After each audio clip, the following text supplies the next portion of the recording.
Komið sæl. Jón Ólafsson heiti ég og ætla að tala hérna aðeins menningarfræði, nám á meistara- og doktorstigi við Háskóla Íslands. Ég tala nú aðalega meistaranámið. Menningarfræðin, hvað hún? Hvað snýst hún? Eiginlega getur maður sagt að hún snúist bara að skilja samfélagið, en sérstaklega felst hún í því að greina samfélagið og rýna það út frá menningarlegum þáttum þess. Þannig að við horfum á afþreyingu, dægurmál, horfum við á bókmenntir og listir, heimspeki, sögu. Við tölum mikið pólitík og aktivisma, pólitíska menningu. Við tölum heimspeki, samtímahugsun, hugmyndir, miðla og ímyndir og í rauninni snýst það sem að við fjöllum í menningarfræðinni það að greina þetta og lesa það, ekki síst með tilliti til valds og tilliti til þess hvaða öfl það eru sem eru kannski ríkjandi í samfélaginu. Og það má kannski segja að eitt af því sem að maður myndi segja gerði menningarfræðina áhugaverða fyrir þá sem eru áhugasamir afþreyingu og dægurmenningu einmitt þetta að stundum það einmitt þessi partur menningarinnar sem að segir okkur mest samfélagið. Rætur menningarfræðinar eru í heimspekilegri greiningu, félagsfræði og bókmenntafræði síðustu áratuga á alda. Lykilhöfundarnir sem við lesum eru mikið hugsuðu 20. aldarinnar, Hannah Arendt, sjáum mynd af henni hér, Antonio Gramsci, Stuart Hall, Walter Benjamin, Simone de Beauvoir, Michel Foucault. Gerir ráð fyrir að mörg ykkar sem horfið á þetta kannist við eitthvað af þessum nöfnum. Þetta allt höfundar sem að eiga það sameiginlegt að hafa breytt skilningi okkar á grunnatriðum menningar og samfélags. Látuð okkur hugsa öðruvísi vald, illsku, frelsi, jafnrétti, feðraveldi, svo eitthvað sé nefnt. Og auðvitað erum við líka að lesa samtímahöfunda, það gríðarleg gróska í menningarfræði núna þessar mundir, en ræturnar eru 20. öldin, hugsun og heimspeki 20. aldarinnar.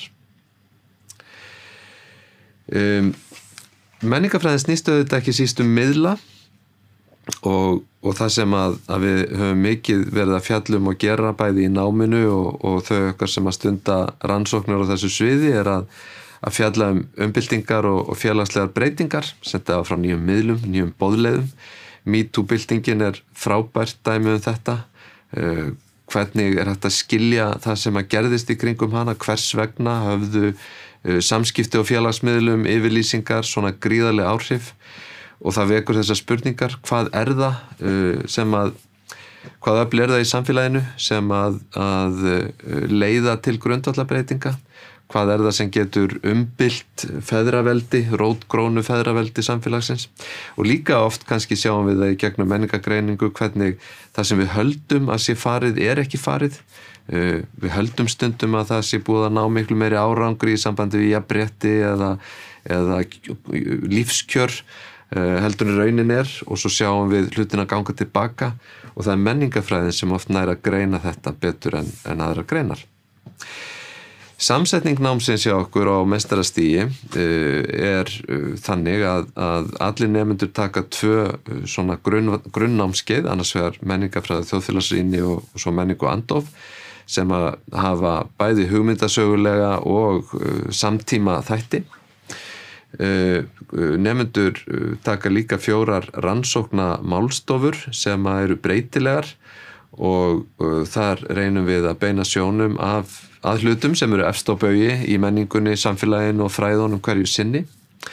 Nemendur fá undirbúning fyrir ritun meistararitgerðar sem heitir Fræðaiði og rannsóknir og svo val innan námsbrautarinnar 10 einingar en við leggjum mikla áherslu á það að til viðbótar við þetta geta nemendur tekið 30 einingar í opnu vali og við styðjum fólk þá yfirleitt í að velja sér einhverja skynsamlega leið sem að kannski beinir sérhæfingu í einhver ákveðna átt eða eitthvað slíkt. Og svo skrifa allir nemendur 30 eininga meistararitgerð og það nú oft mesta áskorunin í þessu námi en skilur okkur líka eftir með mjög vel þjálfað fólk, þeir sem að standa vel að sínu námi. Hvað svo? Hvað gerist þegar maður búin að klára menningafræðina? Það er engin störf í boði, það ekki auglýst eftir menningafræðingum, en fólk með þessa menntun eftirsótt víða. Hér sjáum við mynd af Alþingi Íslendinga. Það má alveg gera ráð fyrir því að fólk með þennan bakgrunn hafi áhuga á að hasla sér vel í pólitík og við sjáum dæmi það, þó nokkur. Almennt viljum við að nemendur okkar séu vel undir það búnir að takast á við ólík verkefni, hafi hæfni fyrir fjölbreytt atvinnuumhverfi. Okkar nemendur sem að ljúka námi eru greinendur og hafa færni til að vinna með menningartengda þætti á ferskan og áhugaverðan hátt og hafa auðvitað skilning á kenningum sem getur reynst mjög mikilvægur í bara á breiðu sviði atvinnulífs og menntunar. Hver eru inntökuskilyrðin í menningafræði? Eins og ég nefndi í upphafi að þá meistaranámið og doktorsnámið fyrst og fremst það sem ég að tala um. Við bjóðum ekki upp á menningafræði í BA-námi. Þannig að okkar nemendur koma úr ýmsum greinum. Við gerum sérstaklega ráð fyrir fólki úr hugvísindagreinum og félagsvísindum en við fáum líka fólk úr náttúruvísindum eða menntunarfræðum, jafnvel heilbrigðisvísindum. Skilyrðin að hafa fyrstu einkunn úr grunnnámi eða jafngildi hennar og við leggjum mat á undirbúning. Ef okkur sýnist skorta undirbúning þá getum við bent fólki á að taka ákveðin grunnnámskeið með námi sínu á meistarastigi. Og ég vil líka nefna sérstaklega doktorsnámið. Það eins og sækir standa mjög fjölmennt hjá okkur. Það eru margir sem hafa áhuga á því að stunda doktorsnámi í menningafræði og það tengist meistaranáminu að hluta í gegnum námskeið en að öðru leyti fyrst og fremst vinna að doktorsritgerð undir handleiðslu okkar. Það hægt að hafa samband við okkur. Ég umsjónarmaður námsins. Davíð Ólafsson, félagi minn, líka kennari í menningafræðinni og má benda á netföng okkar beggja. Greinin hefur Facebook síðu sem að má linka inn á hér og menningafræðin henni líka lýst ágætlega í kennsluskráni. Þá hvet ég ykkur bara til að kynna ykkur umsóknarfresti námsins og almennt það sem að þið getið lesið ykkur til það á heimasíðu háskólans og eins og ég segi, hyggið ekki við að hafa samband.